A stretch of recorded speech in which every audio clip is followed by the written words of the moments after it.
us with another session of Ask Doug. And today we're going to have Julie Bratton of Old Republic Escrow help us with 1031 exchange information. What is an exchange and how can you use that in the real estate industry, and definition of it, and some good things to know about it. So Julie Bratton, why don't we just start with a real quick definition, and then you can go into what you'd like to talk about to help people understand this. All right, great. Thanks for having me. You can ask Julie for exchange information. I'm with Old Republic Exchange, and I've been with them for 20 years now. This is my 20th year, so I'm happy to answer all your questions and help out. So the 1031 exchange is a way to defer paying capital gains tax, and it's just for investors. So if you are an investor and you own investment property and you sell it and you don't want to pay capital gains tax, you're going to want to do a 1031 exchange. It's a deferral of tax, not a getaway from paying tax forever, but it's a deferral of tax. So how does it work? Let's say you own an investment property and it's worth $500,000 and you sell it. You don't want to pay the capital gains tax. In order to defer it, you need to buy another piece of investment property that's equal to or greater than what you sell that property for. So if you sell something for $500,000, you need to buy another piece of investment property that's equal to or greater than $500,000 to have 100% deferral. So it's just the sale price. It has nothing to do with the equity, the loans on it. It's just $500,000. That's correct. That's correct. So to break it down, good question. To break it down, you need to reinvest both your basis and your gain. That's why we're looking at the sales price and not just the proceeds. So the proceeds that you net from the sale will be used for your down payment for the new property, and you will either have to get another mortgage or come in with cash to make up the difference to get to $500,000. But let's say you just wanted to buy something for $400,000. You could. The difference would be exposed to taxes, and it could be a partial exchange. So you can do a partial exchange and buy down a little bit, but you don't want to buy too far down where it doesn't make sense for you to do an exchange. So what's cool about this is you can sell one property and buy 2 or 3 or 5, or you can sell 3 properties and buy 1. Okay. So the benefits of an exchange, the number one benefit of doing an exchange is obviously to defer paying the capital gains tax. Nobody wants to pay. Taxes are fairly substantial. 15% to 20% federal, 7.25% and above for the state.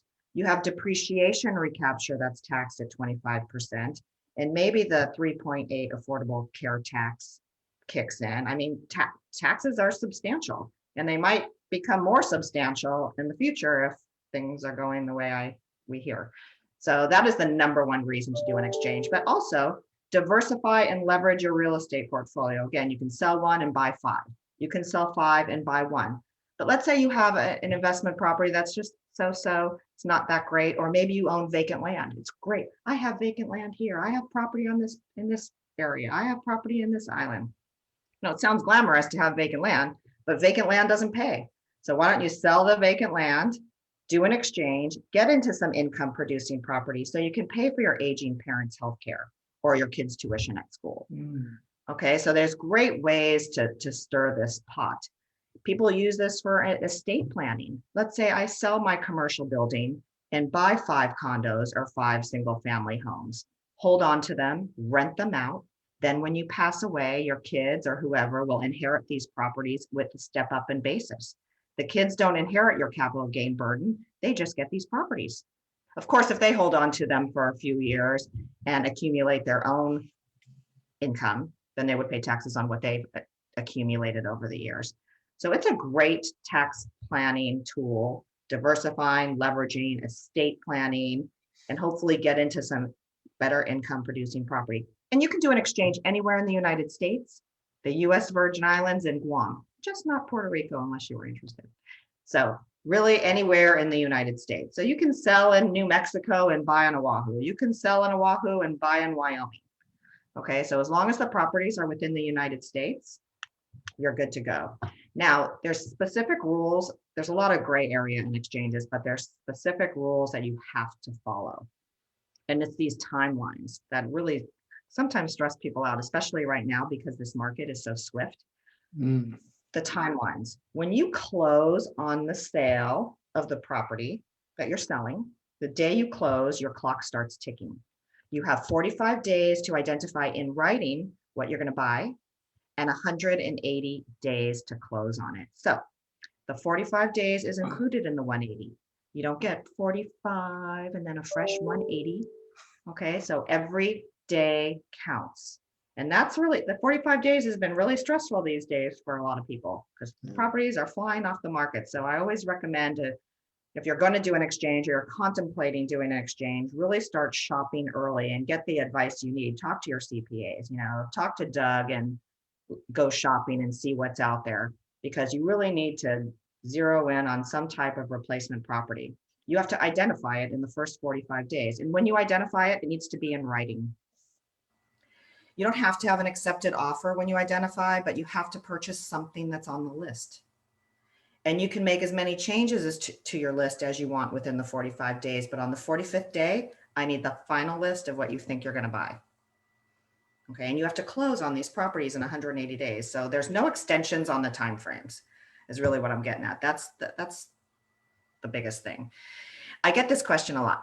How long do I have to hold investment property before I sell it again? Or how long do I have to hold my new investment property before I move into it?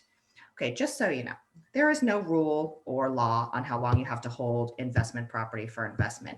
It's not measured by days, weeks, months, or year. It's about your intent. Did you intend to hold it for investment or for productive use in a business or trade? And prove it.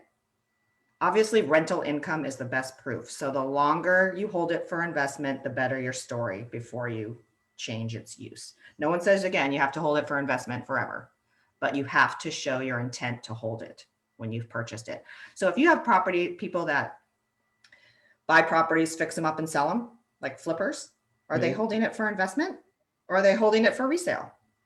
I mean, they're investors and they're like, I just made, a good chunk of money.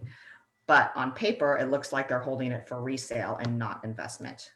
So, people struggle with that difference. So that would invalidate. Just know the longer you hold it. I'm sorry? That would invalidate a 1031? Fix and flip? Well, if you don't get audited, everything works. But if you get audited and the IRS looked at the time frame, they could say, what did you do? What was your intent with this property? And if your client says, well, I bought this property and I fixed it up and it was really great and I'm selling it. I mean, that's what I want. I made a boatload of money. The IRS might disallow it. But here's an example. Let's say your client, my client or whatever, he does an exchange, he buys a replacement property, he's fixing it up, it looks great, and somebody walked down the street with a bag of cash and made him an offer he couldn't refuse. His intent was to hold it for investment. He didn't actively market it. He didn't do anything, put it on Craigslist or anything. He got an unsolicited offer that he couldn't refuse. If this client gets audited, I think this story is arguable. It's not bulletproof, but it's arguable. So the client really has to decide, dig deep, is his story good enough to survive an audit if he gets audited? I mean, chances of getting audited are super slim, but if we all don't have these conversations, it's going to happen. So you just want to be prepared and make a good decision. So the timeframes, again, are the most important part of an exchange. Holding period. Again, there's no rule or law on how long you have to hold it. Just feel comfortable with your story. I mean, there are so many exchanges going on and the properties, again, are moving super swiftly. So, you really need to figure out. What about the moving in? You acquire your 1031 property and then you want to move into change of plan. All right. So let's say there's two scenarios here. You do an exchange. You buy the replacement property. Of course, upfront, you have to hold it for investment. So let's say you hold it for investment and then you eventually want to move into it. If you want to move into it and make it your forever home, great. You pass away, your kids inherit it at the step up. But if you are planning to eventually move into it, so you could eventually sell it to take your personal residence exemption, if you're single, it's 250. If you're married, it's 500. You can do that, but you're not going to get the whole exemption. There's a specific formula. So if you want to do that, you have to own that new replacement property for at least 5 years, a minimum of 5. And in the 5 years, you have to accomplish 2 things. First, you have to hold it for investment because you just did an exchange. And then you have to satisfy the personal residence exemption, which is living it 2 out of the last 5. So let's say you rent it for 2, you live in it for 2. I don't even care what you do with it on the 5th year, but you can't sell it before the 5th year is up if you want to take some of your personal residence exemption. And the formula goes like this: how many years you rented it, divided by how many years you own it, turn that into a percentage and shave it off your 250 or your 500,000. So there's so it's prorated. So obviously the longer you live there, or the longer you own, the better off you are. So there's a specific formula. So 2 ways: make it your forever home, be done with it, your kids get it, or you really need to look at that formula. But don't plan on getting your full exemption. Did I answer your question, Deb? I'm not sure. Because people ask me a lot,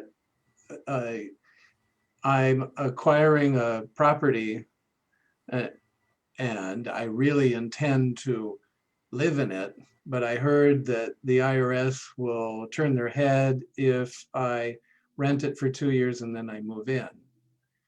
But Well, they don't really turn their head. You can rent it for 2 years and, oh my gosh, my life changed and moved into it. Taxes don't become due until you actually sell the asset. Oh, and then you would do the formula for paying taxes? Then you do the formula. Oh, that's Yes. a new twist from, wasn't always that way, I Yeah. don't So believe. just because taxes don't become due when you actually change the use, Was when it's sold. but when you sell the asset, that's when you're going to look at the formula for. And does the that kids get it. evaporate if you leave the home to the kids and the kids get it and you pass away? Oh, Yes. you could end up. So it's better to inherit property. It's better to inherit property because Yeah. whoever inherits it gets a step up. So Right. I'm adoptable, anybody. Okay. So that's a good, and that's estate planning. I mean, that's one of the reasons why the 1031 is so popular. Again, the most popular reason is to defer paying the capital gains tax. But Does 1031 mean anything? Is it's it just the a, IRS revenue code. it's just a that they number, just a paragraph number. 1031 or something? Right. Yeah.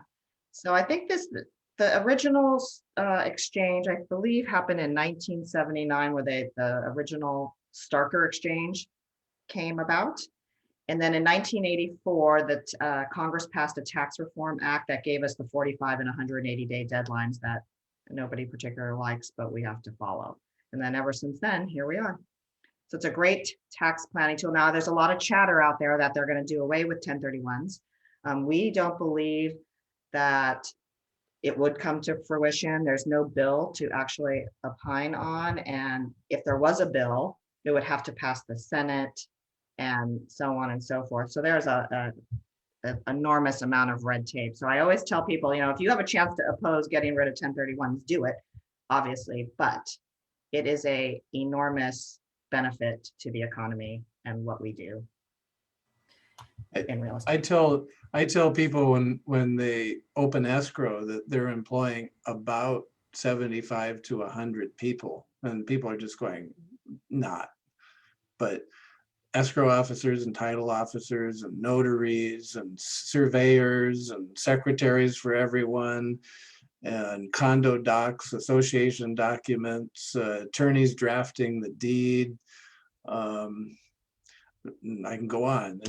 There's Right. like 100 people. You're right. And it's an enormous orchestration. I mean, sometimes people will call me and say, you're the qualified intermediary, you just hold the money. I'm like, I don't just hold the money. It is an enormous orchestration. I mean, the amount of phone calls, emails, talking to the agents, talking to the clients, answering all of their questions, coordinating with escrow, reviewing closing statements, contracts, title reports, drafting exchange documents, holding money, tracking deadlines. I mean, and that's just for the sale. And then we have to do this on the replacement property. And what if you're buying 3?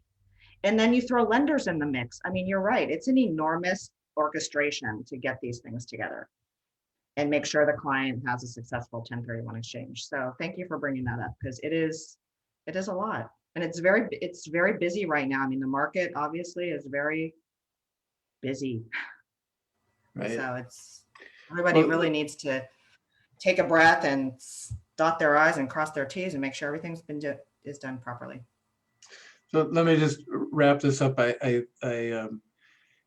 It's your industry is very technical. You have a huge amount. I know from the questions I get over all the years that I've had, 1031s are mostly impenetrable to agents and the public. It's like, and I've always said, just hire Julie and she'll do everything, and you don't need to know anything. So it helps to know a little bit about what you're doing. It helps to know that you save an enormous amount of taxes that you don't have to pay when you sell your property. And you can continue with a better portfolio or move it up, move it down. But all you need to know is that you need to sell your home, your property, sell your investment property, and then go buy another one. That's really it. And the real estate agent will help you with the selling and the buying, and Julie will do everything in the middle. So Right. The only disclaimer on that is you and I cannot give tax advice. You know, we walk a fine line on giving tax advice, and here we are doing a 1031 exchange. It's really important for the clients to always be talking to their tax advisors. And, you know, and I'm always happy to talk to the tax advisors. You know, they do taxes every day, but they don't do exchanges every day. And sometimes they need a little information, and I'm super happy to help with that. But, you know, I just wanted to make that little disclaimer. We do everything, but very good. the tax We're advice. going to leave a little like your business card at the end of this so that people can contact you if they want. And as always, love to hear questions from the people out there, that things you might like to have me answer. So thank you very much, Julie. That was very informative and fun. Thanks for having me. Yeah, appreciate that. Well, thanks everyone. Until next week. Okay. Bye. Bye-bye.